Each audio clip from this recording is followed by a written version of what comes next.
इनका बजट पढ़ रहा था मान्यवर, जेलों को भी इन्होंने कम बजट दिया। अरे जेल का बजट तो बढ़ा दीजिए, 300 करोड़ रुपए जेल का बजट बढ़ा दीजिए।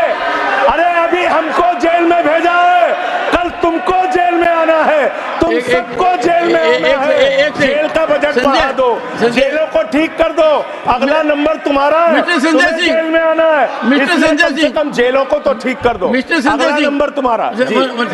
मैं जेल के बजट पे बोल रहा हूँ मानवर, मैं जेल के बजट पे बोल रहा हूँ। 300 करोड़ दिया, इनको जेल में आना है। वन सेकंड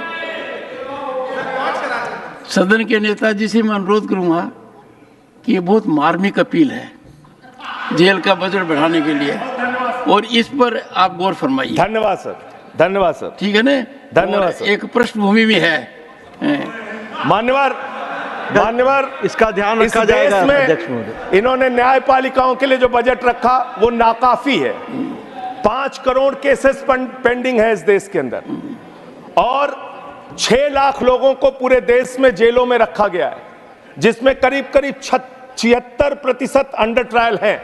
इसका मतलब आपका मकसद न्याय दिलाना नहीं है, आपका मकसद किसी मामले की सच्चाई तक पहुंचना नहीं है, आपका मकसद है पकड़ पकड़ के एक एक व्यक्ति को जेल में डालना। आपने दिल्ली के मुख्यमंत्री को, जिनकी शुगर 36 बार 50 से नीचे जा चुकी है, आपने दिल्ली के मुख्यमंत्री को पकड़ के जेल में डाल दिया। नहीं मानवर, अब इनको बार बार मौका मत दीजिए, मुझे अपनी बात पूरी करने दीजिए। I am not yielding sir, I am not. आपने 2 बार हैबिट बना लिया इन्होंने सर।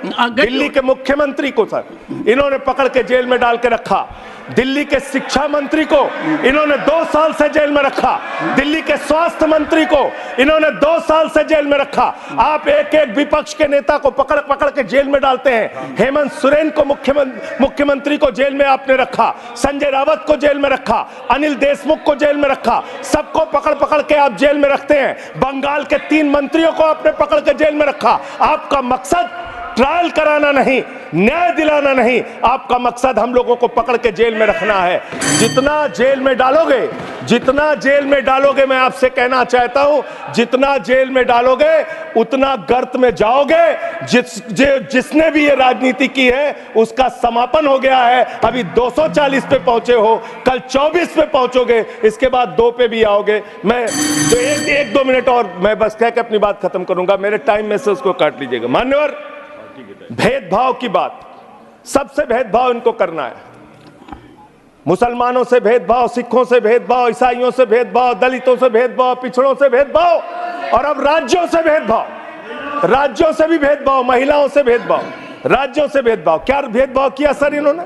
2,32,000 करोड़ रुपए, 2,32,000 करोड़ रुपए दिल्ली के लोगों ने सरकार के केंद्रीय खजाने में टैक्स के रूप में दिया, जीएसटी और इनकम टैक्स के रूप में।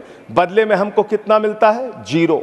9 साल से आप दिल्ली को बजट नहीं देते। पंजाब के लोग, बस मेरे में से काट लीजिएगा सर, 1-2 मिनट काट लीजिए, पार्टी के उसमें से काट लीजिएगा। पंजाब के लिए सर, पंजाब का किसान अपना खून पसीना बहा के खेत में गेहूं पैदा करता है, धान पैदा करता है। आपने 8,000 करोड़ रुपए पंजाब के विकास का पैसा रोक रखा है, विपक्ष के राज्यों का पैसा आपने रोक रखा है। ये भेदभाव क्यों कर रहे हैं आप क्यों कर रहे हैं? आप लिखते हैं राज्यों के विकास से देश का विकास है, ये आप राज्यों का विकास कर रहे हैं।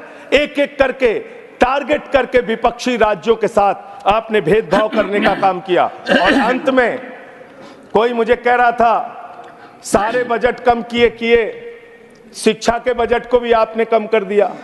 मैंने इन लोगों से कहा शिक्षा से इनका कोई लेना देना नहीं है, शिक्षा से इनका कोई लेना देना नहीं। मान्यवर, क्यों लेना देना नहीं है?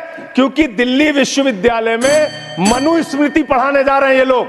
मनुस्मृति पढ़ाएंगे कि दलितों के, पिछड़ों के, जिनको आप शूद्र कहते हैं, अगर वो श्लोक सुन लेंगे तो उनके कान में पारा आप कैसे डालेंगे? ये पढ़ाई आप कराने जा रहे हैं दिल्ली विश्वविद्यालय में, ये पढ़ाई आप कराने जा रहे हैं। इसलिए मान्यवर, मैं आपसे यही कहना चाहता हूं, ये बजट हिंदुस्तान के किसान के खिलाफ है, ये बजट हिंदुस्तान के नौजवान के खिलाफ है, ये बजट हिंदुस्तान के व्यापारियों के खिलाफ है। ये बजट सिर्फ और सिर्फ मोदी जी के मित्रों के लिए बनाया गया है, मित्रों के लिए बनाया गया है, मित्रों के लिए बनाया गया है। The later part will not go on record. हाँ